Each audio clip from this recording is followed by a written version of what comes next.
明明都冇食好多嘢，甚至食得好少，但體型仲係偏肥，淨係飲水都覺得變肥。試咗好多方法去減肥，但都係唔成功。患有各種痛症，做咗好多治療，試咗好多種治療方法，但係仲係無法得到根治。若果你有以上情況，正正係你忽略咗人體結構錯位對身體健康嘅影響。人體結構學源自台灣林良全老師，佢將人體結構分為皮、肉、骨三層，便於理解及解釋。我將人體分為骨及軟組織，骨頭以外嘅統稱為軟組織。我想問大家一個問題：除去軟組織，只係剩返骨頭，咁骨頭會自己移位嗎？如果骨頭唔會自己移位，但係骨頭確實錯位咗，咁必然係軟組織發生咗乜嘢引致骨頭錯位。從上述推理得知，骨頭錯位係結果，軟組織異常係成因。咁軟組織究竟發生咗啲咩異常狀況？軟組織究竟發生咗乜嘢異常狀況？我哋認為，當軟組織嘅筋膜黏埋一齊，形成硬硬地不可動嘅黏連組織，就係軟組織嘅異常狀態。你試一下，按一下手指第一關節，係咪摸到一團硬到似骨頭嘅硬物？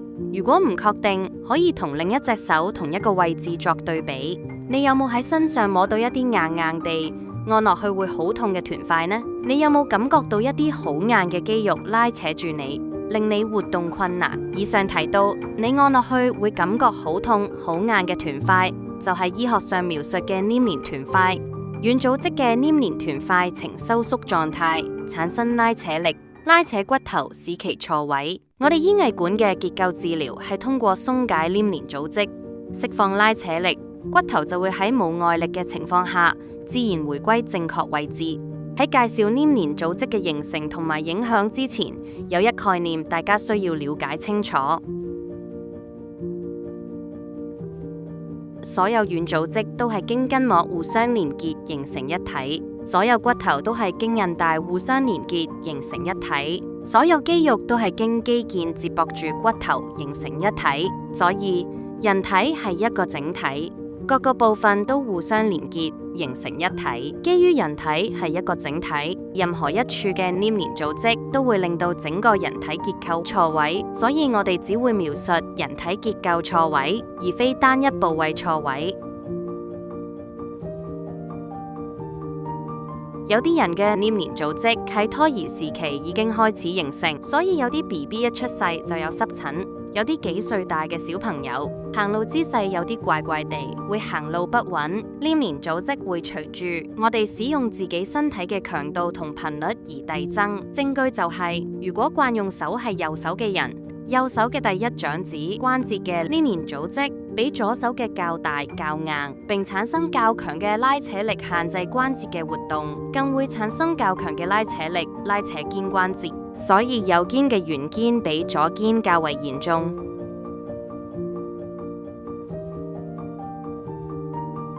另外，任何外傷，例如因劇烈碰撞而形成嘅瘀塊，愈後形成一啲硬嘅團塊；長期受壓而形成嘅團塊，例如胸圍嘅鋼圈，長期壓住胃腕、胸脅而形成一啲硬嘅團塊；而手術、燒傷、電療後留低嘅疤痕組織，都屬於黏連組織。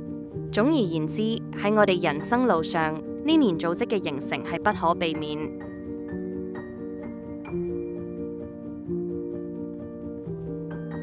黏連組織咧會拉扯到骨頭，令到骨頭錯位。咁基於咧人體咧各個部分咧都係環環相扣嘅，咁即係會令到成個人體咧會一齊錯位，好似扭毛巾咁樣扭住咗。咁喺呢一個狀態之下咧，裏邊嘅軟組織同埋血管會處於咩狀況呢？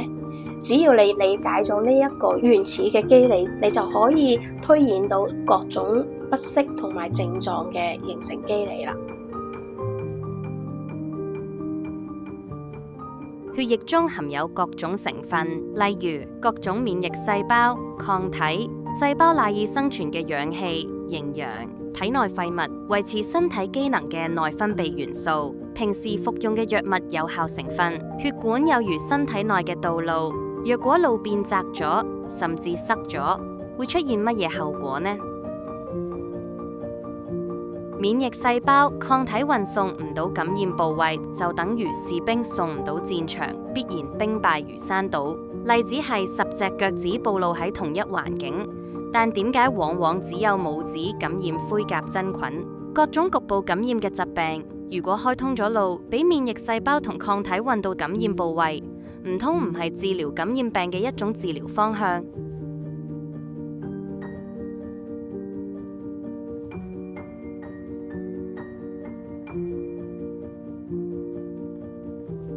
細胞得唔到營養、氧氣補充，引致細胞瘦弱、餓死。例子係食唔肥、皮膚乾燥、面色萎黃、脫髮等。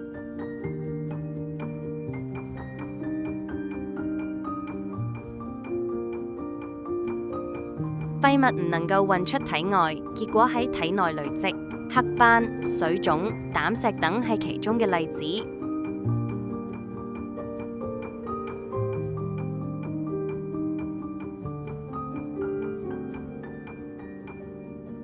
維持身體機能嘅內分泌元素唔能夠有效運送到目的地，身體功能就會出現異常，例如會出現潮熱盜汗。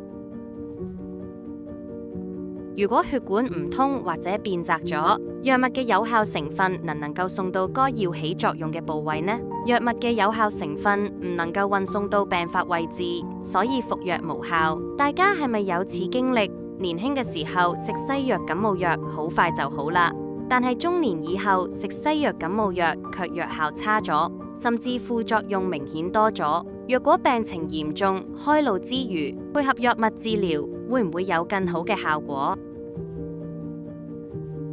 當整體血管都變窄咗，會出現咩狀況？試想像一下，我哋壓扁咗水管，水壓會出現咩狀況？人體結構錯位會隨住年紀越嚟越嚴重，即血管變窄嘅程度會遞增，所以高血壓一般都會喺中老年人身上出現。血壓上升，血管破裂嘅風險隨之上升。血管破裂若果發生喺腦部，就係出血性中風，致命率甚高。當某啲部位受到擠壓，但係血量不變，血液就會流去冇受到擠壓嘅部位。但係當血量超出血管可承受程度，就會出現病變，例如靜脈曲張。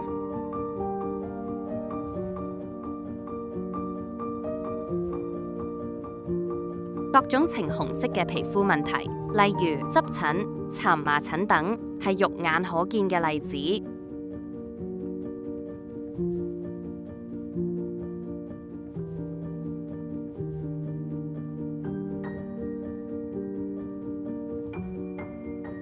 相同情況會唔會發生喺肉眼見唔到嘅地方？慢性發炎係肉眼不可見嘅例子。若果發生喺重要器官如腎臟，慢性腎炎就會發生。該內臟器官會因此而變形。變咗形嘅內臟器官早期表現為功能異常，例如心臟受到胸肋骨擠壓，早期會表現為心律不齊、心悸等。有啲甚至儀器檢查唔出啲乜嘢，但患者就係感覺到組織長期受壓會壞死，褥瘡就係其中一例子。咁長期受壓嘅內臟器官呢？內臟組織會唔會出現如褥瘡般嘅壞死發炎狀況，因而表現為功能失常？呢個正正解釋點解有啲個案佢哋身形瘦削、飲食習慣健康，但係卻患有高膽固醇。除咗組織發炎壞死之外，長期受壓嘅內臟會唔會因此形成黏連組織呢？互相黏黏一齊嘅內臟組織會易變成腫瘤嗎？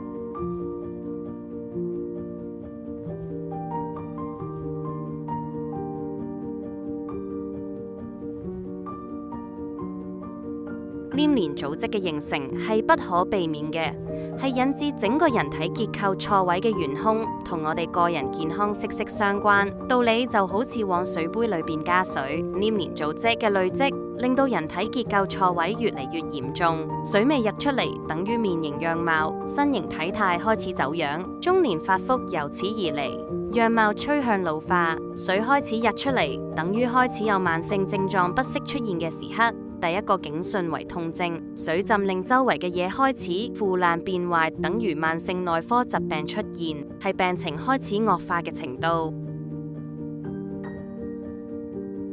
隨住黏連組織嘅累積，結構錯位越嚟越嚴重。基於人體係一個整體，盤骨前傾、肚腩、中央肥胖、後背、富貴包、面型不對稱、顴骨外擴等等會同時出現，表現為肥胖或者局部肥胖，步入中年發福。呢個就係點解好多人嘗試節食、運動等方法去減肥，但一旦暫停就會反彈嘅原因，因為你忽略咗結構錯位呢個成因。基於人體係一個整體，足弓錯位、盤骨前傾係會令頭骨發生錯位，面型五官比例失衡嘅。所以我哋醫藝館提供嘅面型體態改善療程係一個整體調整療程，優先鬆解最嚴重嘅黏連組織，使整個人體結構回復平衡，從而改善面型五官、身形體態。基於人體係一個整體，若果冇整體調整，係冇辦法得到持久且明顯嘅療效。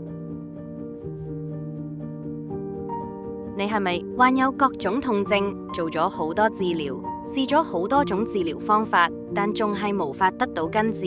做咗各種檢查都揾唔到原因，總之身體就係唔舒服，食咗好耐，好多藥都冇好轉，食藥嘅時好啲，但係一停藥，症狀又返嚟，冇辦法根治，唔通要食藥食一世咩？咁係因為你只係努力去尋找醫治方法，卻忽略咗病因診斷嘅重要性。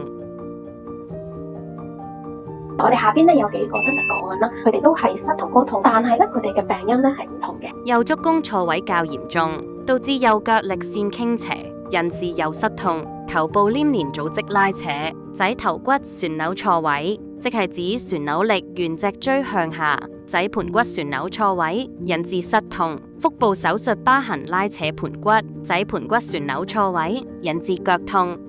右手手踭骨折，手術疤痕拉扯頸椎，產生旋扭力，沿脊椎傳到盤骨，使盤骨旋扭錯位，引致膝痛。如果你嘅病因診斷係錯誤嘅話咧，任何嘅治療方法咧都係無效嘅。道理咧就係好似我用手拉住我嘅頭髮，痛嘅地方咧係一個結果，咁個因咧就係我隻手。診斷呢一隻手拉扯嘅位置係一邊咧，呢個咧就係我哋嘅病因診斷啦。人體結構錯位，正正解釋咗點解人往往唔會只有一個症狀，而係多個症狀同時發生，亦都解釋咗點解結構治療可以做到整體調整、多重療效，更加解釋咗點解會出現影片開頭所講嘅事件，針對病痛疑難雜症。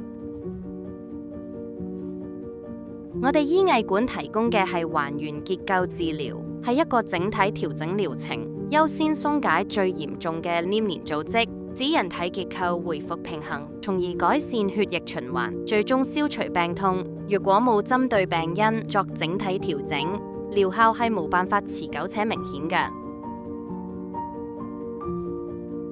鬆解黏連組織等於喺水杯加裝一個放水裝置，平時放一下水，確保水唔會溢出，保持水杯裏嘅水喺一個合理範圍，我哋先至有健康體魄去追求其他。同一棵樹因為缺水，早期可能只係樹葉出現乾枯，若果得唔到及時照顧，樹幹開始出現乾枯，到咗樹根都開始乾枯，咁係咪好難救返？冰封3尺，非一日之寒。點樣預防事情惡化，就考驗各位嘅智慧。